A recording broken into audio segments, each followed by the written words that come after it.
Assalamualaikum warahmatullahi wabarakatuh. Saya Danu Murdiarso akan menerangkan tentang perusahaan asuransi. Pengertian asuransi. Asuransi dalam Undang-Undang Nomor 2 Tahun 92 tentang usaha perasuransian adalah perjanjian antara dua pihak atau lebih, di mana pihak menanggung mengikatkan diri kepada tertanggung dengan menerima premi asuransi untuk memberikan penggantian kepada tertanggung karena kerugian, kerusakan atau kehilangan keuntungan yang diharapkan atau tanggung jawab hukum pihak ketiga yang mungkin akan diderita tertanggung, yang timbul dari suatu peristiwa yang tidak pasti, atau memberikan suatu pembayaran yang didasarkan atas meninggal atau hidupnya seseorang yang dipertanggungkan. Untuk mengurangi resiko yang tidak kita inginkan di masa yang akan datang, seperti resiko kehilangan kebakaran, macetnya pinjaman kredit bank atau resiko lainnya, maka diperlukan perusahaan yang mau menanggung resiko tersebut, yaitu perusahaan asuransi. Hal ini disebabkan perusahaan asuransi merupakan perusahaan yang melakukan usaha pertanggungan terhadap resiko yang akan dihadapi oleh nasabahnya. B. Perkembangan asuransi. Asal mula kegiatan asuransi merupakan peninggalan dari zaman Belanda. Kemudian surat keputusan Menteri Keuangan nomor 1136/KMK/4/1976 tentang penetapan besarnya cadangan premi dan biaya oleh perusahaan asuransi di Indonesia. Keputusan Menteri Keuangan nomor 1249/KMK.013/1988 tentang ketentuan dan tata cara pelaksanaan di bidang asuransi kerugian. Keputusan Menteri Keuangan nomor 1250/KMK.013/1988 tentang asuransi jiwa dan Undang-Undang Nomor 2 Tahun 92 tentang usaha perasuransian di Indonesia dan Peraturan Pemerintah Nomor 73 Tahun 92 tentang penyelenggaraan usaha perasuransian. Dasar acuan pembinaan dan pengawasan usaha asuransi di Indonesia juga didasarkan kepada Keputusan Menteri Keuangan Nomor 223/KMK.017/93 tanggal 26 Februari 93.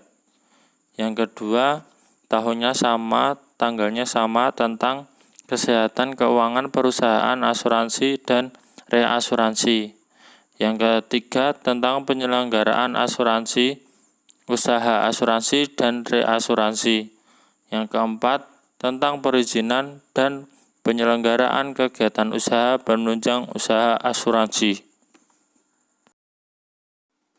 C. Jenis-jenis asuransi. 1. Dilihat dari segi fungsinya. A. Asuransi kerugian atau non-life insurance. Asuransi kerugian menjalankan usaha memberikan jasa untuk menanggulangi suatu risiko atas kerugian, kehilangan manfaat dan tanggung jawab hukum kepada pihak ketiga dari suatu peristiwa yang tidak pasti. Seperti asuransi kebakaran meliputi kebakaran, peledakan, petir, kecelakaan kapal terbang, dan lain-lain. Asuransi pengangkutan meliputi marine hull policy, marine cargo policy, freight. Asuransi aneka atau yang tidak termasuk dalam asuransi kebakaran dan pengangkutan, seperti asuransi kendaraan bermotor, kecelakaan, dan lain-lain. B. Asuransi jiwa. Perusahaan asuransi yang dikaitkan dengan penanggulangan jiwa atau meninggalnya seseorang yang dipertanggungkan. Jenis-jenis asuransi jiwa yaitu asuransi berjangka, asuransi tabungan, asuransi seumur hidup, dan anuitas.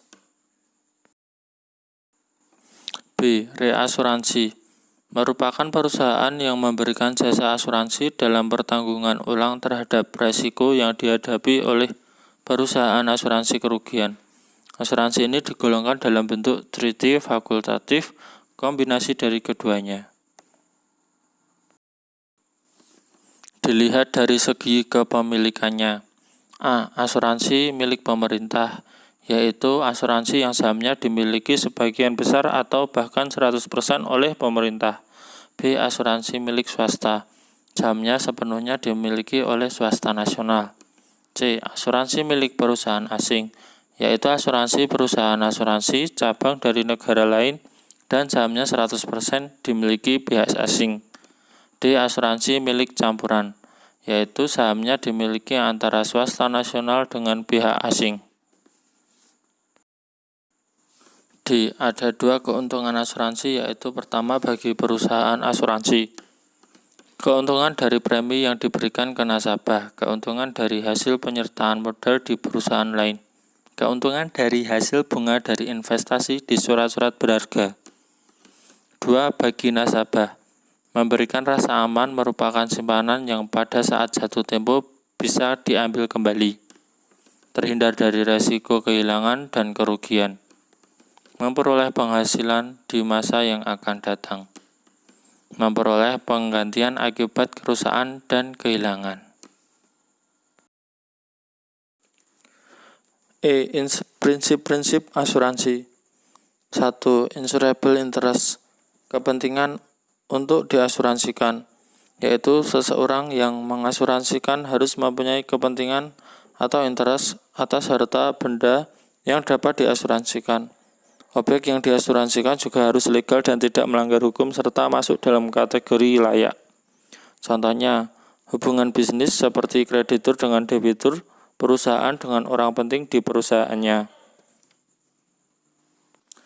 2. Utmost good faith atau etiket baik, suatu tindakan untuk mengungkapkan secara akurat dan lengkap semua fakta-fakta material mengenai sesuatu yang akan diasuransikan serta risiko-risiko yang dijamin atau dikecualikan baik diminta maupun tidak. Ketiga, proximate cause atau kausa proksimal, suatu penyebab utama aktif dan efisien yang menimbulkan suatu kerugian dalam sebuah rangkaian kejadian.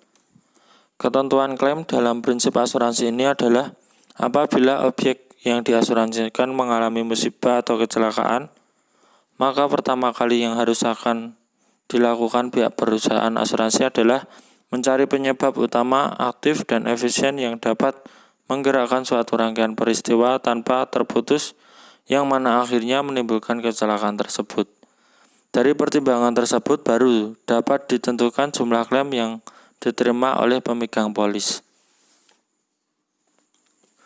Yang keempat adalah indemnity atau ganti rugi, suatu mekanisme yang mengharuskan penanggung menyediakan kompensasi finansial atau ganti rugi dalam upayanya menempatkan tertanggung dalam posisi keuangan yang ia miliki sesaat sebelum terjadi kerugian, atau KUHD pasal 252, 253 dan dipertegas dalam pasal 278. Contohnya, jika terjadi musibah sakit, maka perusahaan asuransi akan membayarkan atau reimburse biaya rumah sakit sesuatu dengan tagihan yang telah dibayarkan sebelumnya. Kelima adalah subrogation atau pengalihan hak atau perwalian, yaitu pengalihan hak dari tertanggung kepada penanggung jika si penanggung telah membayar ganti rugi terhadap si tertanggung. Yang keenam adalah contribution atau kontribusi, yaitu bila pihak tertanggung mengasuransikan suatu objek ke beberapa perusahaan asuransi, maka akan ada apa yang dinamakan kontribusi dalam pemberian proteksi dari masing-masing perusahaan tersebut. Contohnya, jika sang tertanggung mengasuransikan suatu unit beserta isi kendaraan dengan total nilai 200 juta rupiah kepada 3 perusahaan asuransi dengan nilai asuransi ke perusahaan A sebesar 200 juta rupiah, perusahaan B 100 juta rupiah, dan perusahaan C 100 juta rupiah. Maka jika terjadi kecelakaan atau hal lain yang dapat membuat kendaraan tersebut rusak atau hancur, maka jumlah total ganti rugi yang akan didapatkan sang tertanggung menurut prinsip asuransi ini adalah perusahaan mendapatkan 100 juta dengan perhitungan seperti ini. perusahaan B akan mendapatkan 50 juta, perusahaan C akan mendapatkan 50 juta dengan perhitungan seperti ini. Jenis-jenis resiko. Pertama, resiko murni, artinya bahwa ada ketidakpastian terjadinya suatu kerugian atau hanya ada peluang merugi atau tidak sama sekali tanpa ada peluang keuntungan. Contohnya, rumah mungkin akan terbakar atau mobil akan mengalami kecelakaan dan lain-lain. Yang kedua, resiko spekulatif merupakan resiko dengan kemungkinan memperoleh kerugian atau keuntungan, seperti berinvestasi saham di bursa efek. Selanjutnya, resiko individu dibagi menjadi 3. Yang pertama, resiko pribadi, yaitu kemampuan seorang untuk memperoleh keuntungan akibat suatu hal seperti sakit, kehilangan pekerjaan, atau meninggal. Kedua, resiko harta, seperti dicuri atau hilang yang menyebabkan kerugian keuangan.